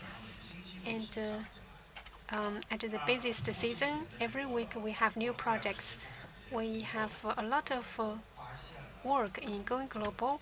We have found several stages that Chinese enterprises going global face regulations. First is the period before 2016. So in that period, that is compliance 1.0 stage. So they have some procedural compliance. So they need to review and approve some procedures, but they have not encountered any compliance obstacles. So take Germany as an example, because we have a lot of security reviews for Germany. For investment in Europe countries, Germany is a frequent destination country. And the review process in Germany, they have 3 pages of document, and then they will fax the document and wait for 3 days, then it will get approved. And starting from 2016, we come to a Regulation 2.0 period. And let's have a quick review of the events in 2016. So President Trump come to office for the first time. He promoted the CFIUS, that is a U.S. review process, that is a modern reform. And this is the most important reform. So after that, the Chinese companies coming to U.S. for investment encountered many challenges. And then take Germany as an example. And there is a case in Germany, and that has reversed the attitude for Chinese enterprises coming to invest in Germany. At that time, KUKA, a robot company, they also looked for some other countries from EU to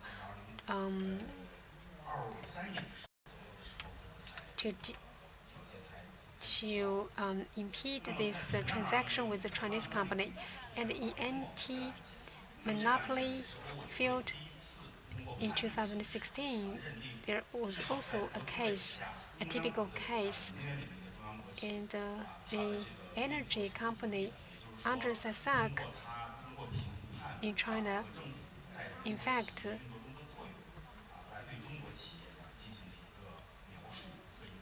was not independent, and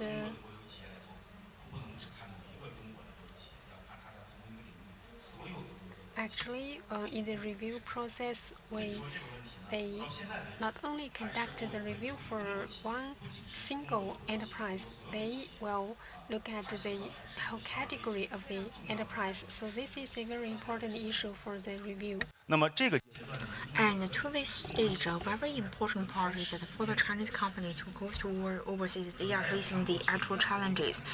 It's not that they are finishing the processes, they also need a very actual processes. It needs a lot of companies to go through it. For some of the projects, there are negative guarantees, and actually. And when it's coming to the year 2023, it is exactly the times when we are observing that we are entered into the 3.0 period for the monitoring, and we are still been working on the technologies. But after the year 2030, security is becoming one of the key words. Countries across the world using the political development. And through the overseas investment, there are 2 features that we need to be focusing. We have more in our toolboxes, and for some of the closures that we have done, we are going to do another second round checking. So for the enlargement of the toolboxes, one of the major features is that there is that. So for the European foreign subsidy scrutiny, it was started in the year 2026 in terms of the cases. We have several different representative cases, which is from Sinopec and Vedali. The case was monitored by the Italian regulators. they are expanding the Italians' interpretations, and they are trying to monitor the deals. And we can also see that for the cousins, they are under the same case. In Netherlands, in order to protect the semiconductor company, they are starting to adopt a law and regulations which was announced in the year 1952. And once the law has been released, it was never being used. And from the supply chain side, they have never used it. And also, this is a very important toolbox. It's also creating a very good technologies. And security is becoming a very important part. And we can also see that for this trend, the Chinese companies was important. The most complicated procedure is that for the 3.0 eras, it's going to be continued for a long period of times. The most of the foreign investment is going to be testifying once again that, as President Xi Jinping has mentioning, the globalization is a trend, and the majority of the development is going to be moving forward, and the procedures is really complicated. The result cannot be predicted, and the monitoring result is aligned with our cost. And now we are going to talk about the overseas regulations and actually for the overseas investment.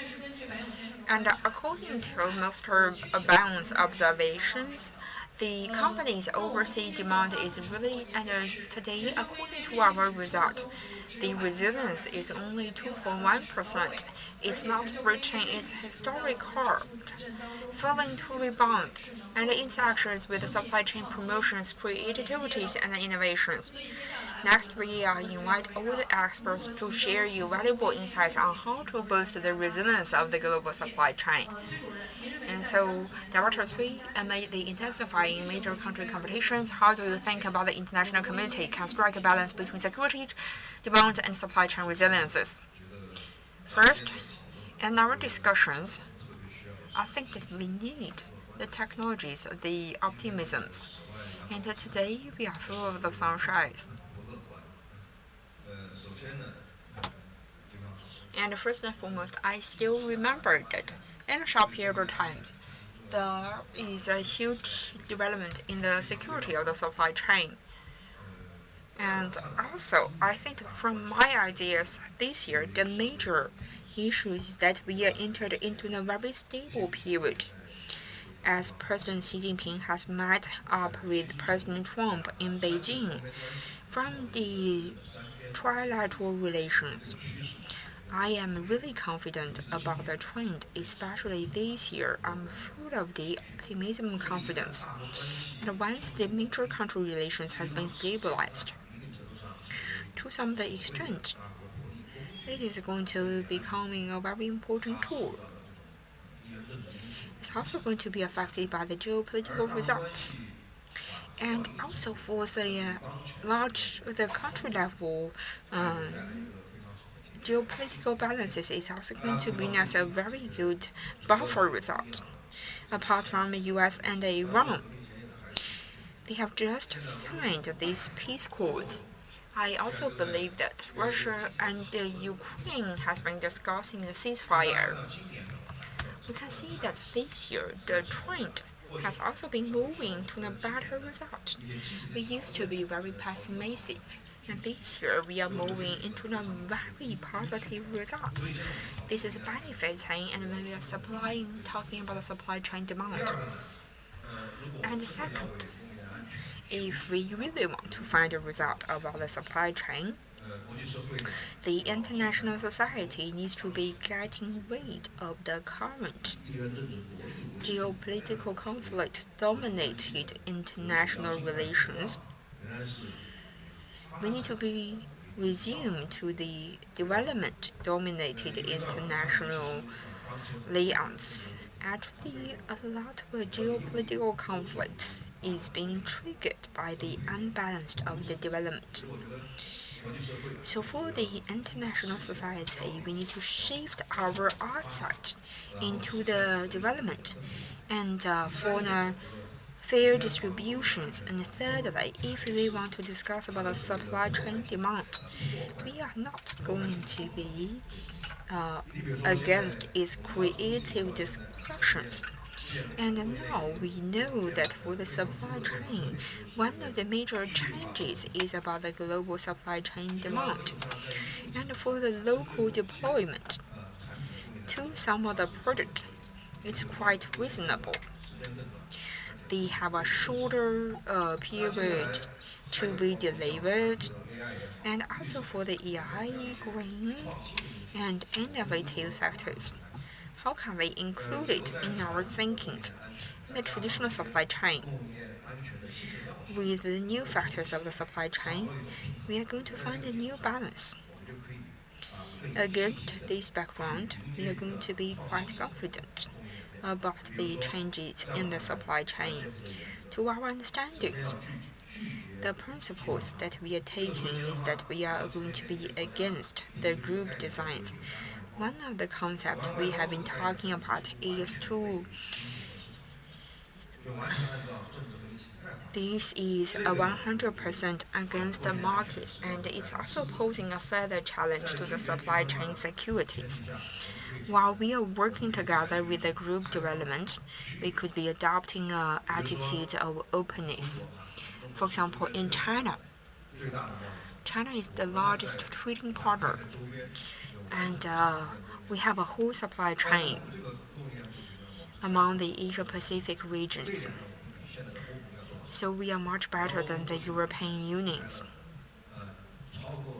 We have published over 30,000 articles covering every single areas. The majority of it has been focusing on the supply chains. And the European Union right now is closing itself up. They need to be dominated and regulated to the supply chains. And they have some of the expatriate sentiment. The second idea is that we need to be reasonable.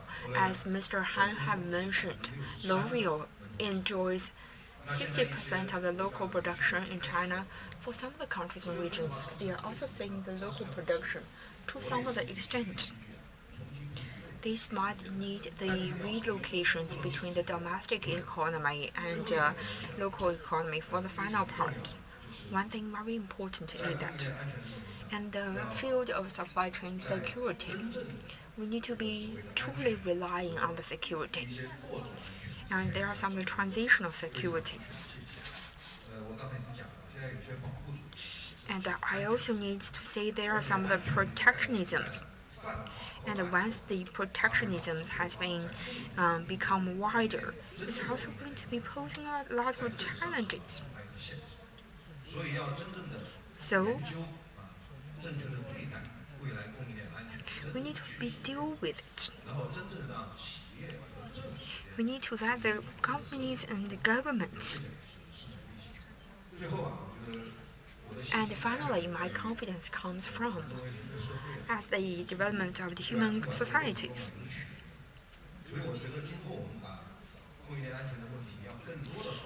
And we also need to be focusing on the innovation-driven.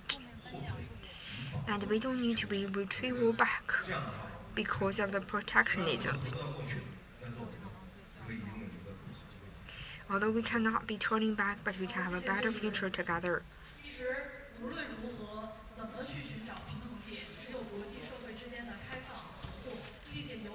And no matter for what is happening, the innovation it brings is actually the true answers. Mr. Nie, digital civilization is actually the core part. So for the digital services, what do you think is going to be represented here? And currently, in terms of the trend, are there any shortcomings? Thank you so much. As we can see, that all the distinguished guests and the leaders, the EU sharing, we can see the digital technology.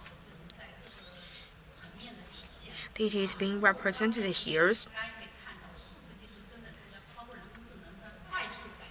the technology has been very rapidly. It's also been changing it very rapidly. So that is to say, it has been improving our visual result. And from the design to the production to the sales and also the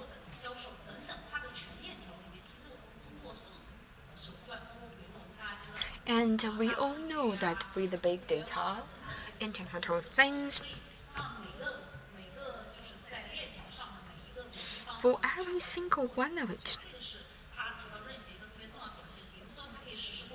and it can be sharing with each other.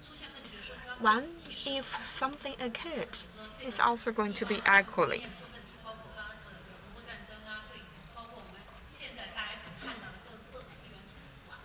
So that is to say,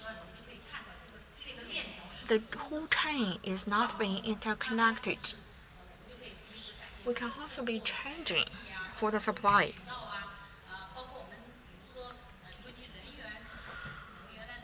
Especially for the supply side. Currently, we can using about the digital technologies to better use for the online research. This is going to enable us to have better supply chain results. And this is what we are experiencing in the current supply chain result. Moving into the future is going to be better.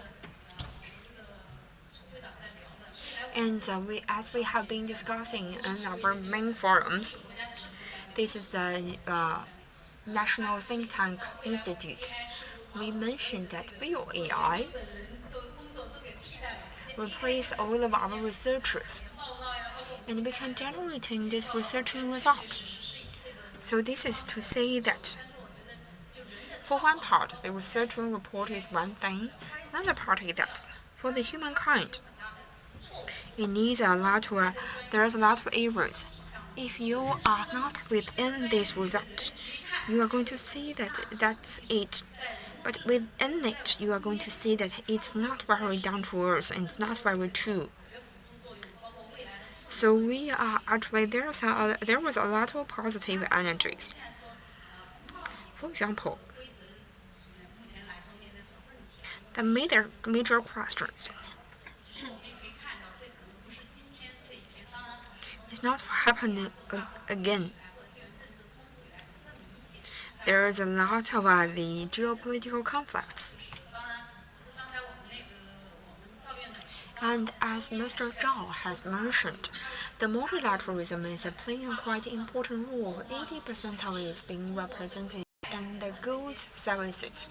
It's representing the multilateral trade and it's playing a very important role, but in the trade and services for the past few years, it did. So it's very result. For example, the opening of the trading services. In the past, we have the multilateral framework, but now we developed towards the regional and the localized direction. So through the regional agreement, we compete for the discourse power of the future trading services, and we also see that there are new rules for the AI governance and other sectors. So various countries are competing with each other. So for the new rules, including the new rules for the trading services, we are still pursuing cooperation, and especially for the new rules, standards in the new areas, we still have much room for improvement. Okay, thank you, Ms. Nie, for your sharing. To maintain our job, we hope to become a person to empower ourselves with AI instead of being replaced by AI. Mr. Sun, we know that the SMEs play a very important role. So in maintaining the resilience of the global supply chain, the SMEs, the weakness or the stabilizer, how can we amplify SMEs' role in strengthening supply chain resilience? In fact, of course, SMEs play a very important role in enhancing the resilience of the global supply chain, and they have very great contributions indirectly and directly to the global trade. And single enterprise, single SME is rather vulnerable. However, if they work together, they can be stabilizer for boosting supply chain resilience, and their internal management and their standards and norms not so robust in some small enterprises. So it is very important to strengthen the capabilities of the SMEs. So capacity building is very important. Firstly, they need to develop towards the high-end direction. Secondly, they should be internationalized. Just as President Xi mentioned that the enterprises, they should have international competitiveness, and the proportion of the Chinese enterprises going global is lower than that in US, Europe, etc. And thirdly, they should be digitalized. With the rapid development of AI, the SMEs should also make use of the digital tools to complement their weaknesses. And fourthly, they should also form clusters, because single SME is quite vulnerable, so they can work together and form clusters to go global, so that they can be better resist the external shocks. So the chain owner enterprises should shoulder responsibilities. They should not delay the payment to the SMEs, and the technology empowerment is also very important for SMEs. In addition, just as the other experts mentioned, the government also play a very important role. It is quite common. So for government, they should also shoulder their responsibilities. For example, to reach agreement, to reach consensus, so that they can better respond to the external risks and uncertainties, and they can also provide better support in terms of policies. Thank you, Mr. Sun, for your sharing. And the final question is for Mr. Bai Yong. We know that diversification is critical to strengthening supply chain resilience. How can antitrust and other regulatory tools identify and address risks of excessive market concentration? Should exception reviews based on national security or public interest be introduced? In fact, not only antitrust or anti-monopoly, in fact, the government start to consider the security issue when they take some measures. In fact, security is one target of their regulation. And for us, in summary, we should return the regulation to the law-based system. We should not generalize the concept of national security and politicize the national security. And just now, Ms. Zhao also mentioned that in the supply chain there is upstream, midstream, and downstream sectors. And maybe in a certain sector, the market is highly concentrated. And in a critical component or material, only 1 or 2 countries in the world can supply. And we have very comprehensive antitrust and anti-monopoly law to prevent the excessive abuse of the market dominance. We should prevent such market or country to abuse its state of monopoly. So when we look at the antitrust and anti-monopoly institutions across the world, they can guarantee the national security. And but for some US or EU countries, when they strengthen the anti-monopoly or antitrust regulation, they only because this enterprise is a Chinese enterprise. So that is a generalization of the concept of national security or public interest. And the Western review says that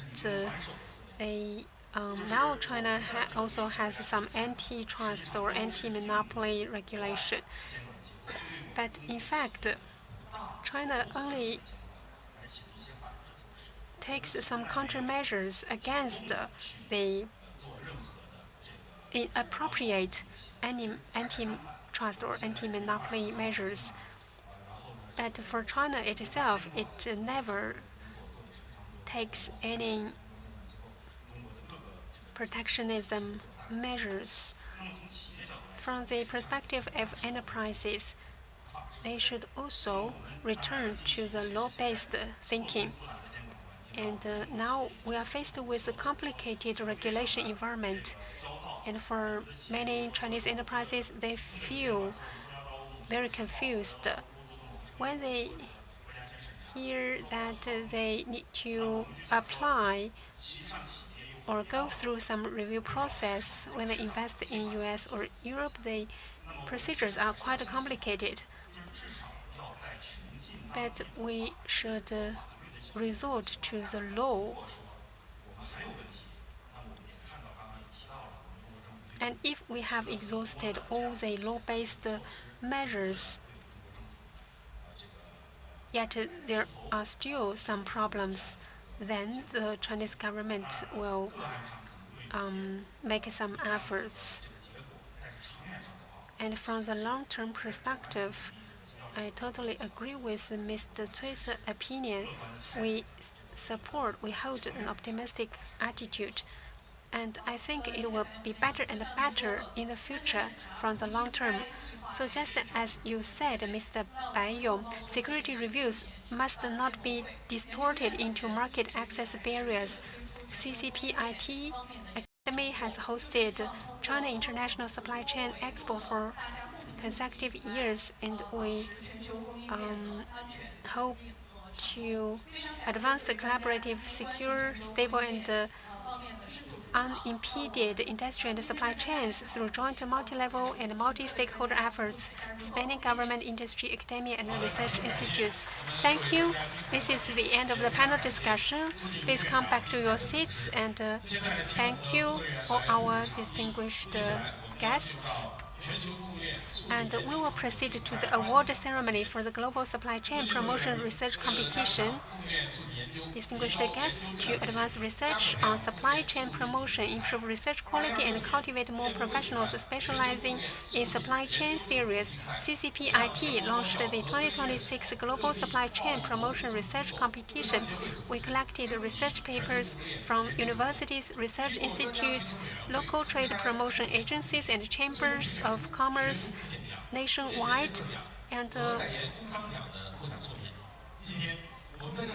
we have selected winners of 3 categories: Academic Contribution Award, Policy Proposal Award, and Business Advocacy Award.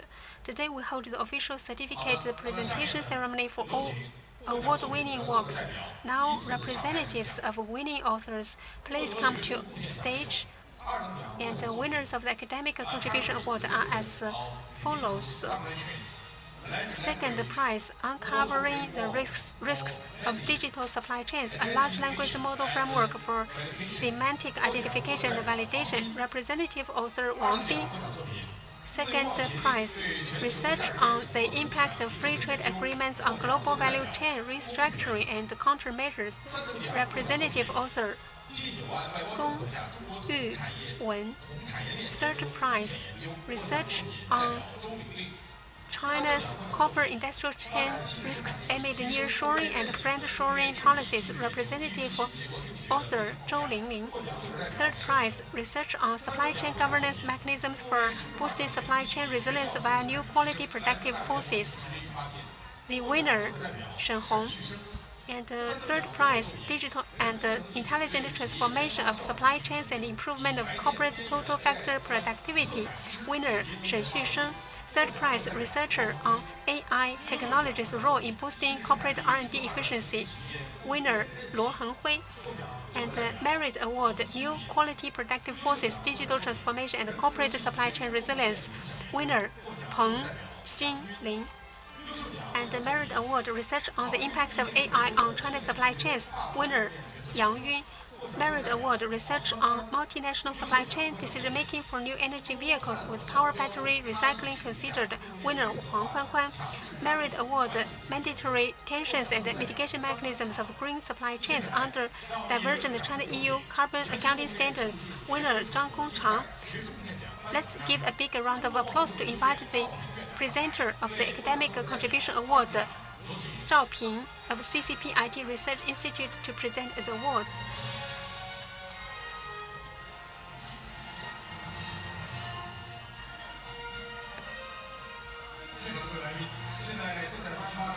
Now we are presenting the academic award winners, academic contribution award winners. And we hope that in the future, more works and creators will emerge in the future. We believe that it is a time of honor and also an important time for us to present the awards of contributions. Thank you, Ms. Zhao, for your award presentation, and please come to the center of the stage to take a group photo. Thank you. 好的，大家一起来听我们摄影老师的指挥，来拍下这个难忘的瞬间。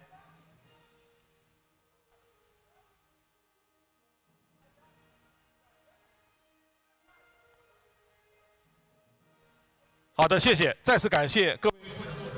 Thank you. Please, and now we are going to be presenting the global research result. Now we are going to invite them to be on the stage. They are our first workers, who is the China Innovation Work, and the representative worker is Wu Xiaolong. The second award goes to the food security, and the third award is the deepening of ASEAN-China research, and the third award is the pathway to strengthen supply chain resilience with the Middle East amid geopolitical conflicts. And the third award is the exclusive critical mineral supply chain of the global supply chain, and also the research on the nutrients of the multiple supplies. And China's paper and China's game industries. The workers is Mr. Liu Yixun, and also for the honorable mentions policy suggestions on the Department integrated overseas Chinese reform, and also the collaborating of the foundations of the data, and also the research on the changing trend of the global iron ore supply chain. Let's welcome them. And we are going to invite Mr. Steven Rota to present them the award.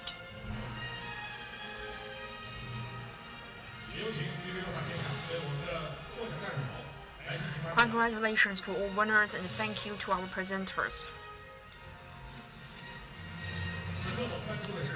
Last not the least, and we are looking forward to have more suggestions for the global supply chain for its healthy development.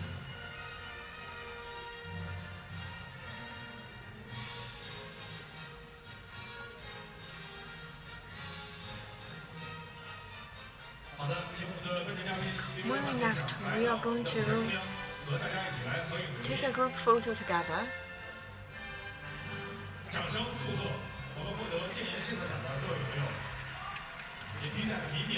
And we are also looking forward to meet all of the good presenters to be on the stage.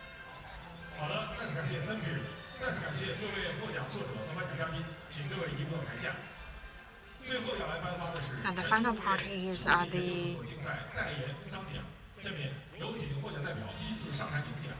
winners of the Business Advocacy Award. The second paper award is the Research on B20 Supply Chain Promotion Report, and the Research on Security and Risk Assessment Global Grain Supply Chain.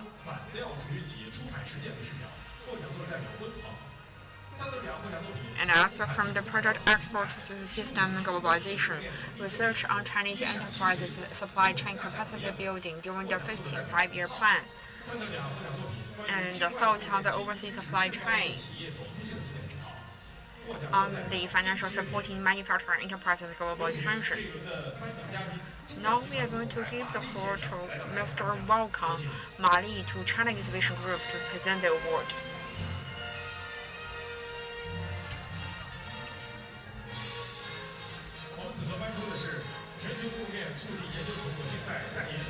Now we are actually presenting the Global Supply Chain Award, and congratulations to all winners and sincere thanks to our presenters.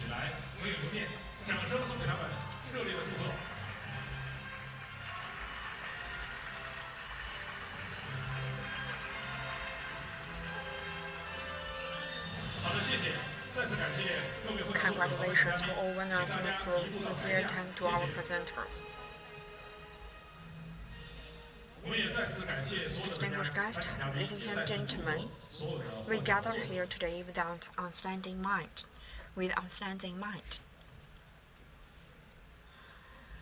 Converging at the Global Supply Chain Expo, we have held this CCPIT Think Tank Exchange event and officially launched the 2026 Global Supply Chain Promotion Report and Global Supply Chain Resilience Index Matrix. We want to thank our official partners for the ICBC and official partner Bank of China, Agricultural Bank of China. And today's exchange of ideas comes to an end. Yet our bond of the cooperation will last year after year. The CCPIT Think Tank Exchange event will come to a close, and we are going to see you next year. Thank you. See you.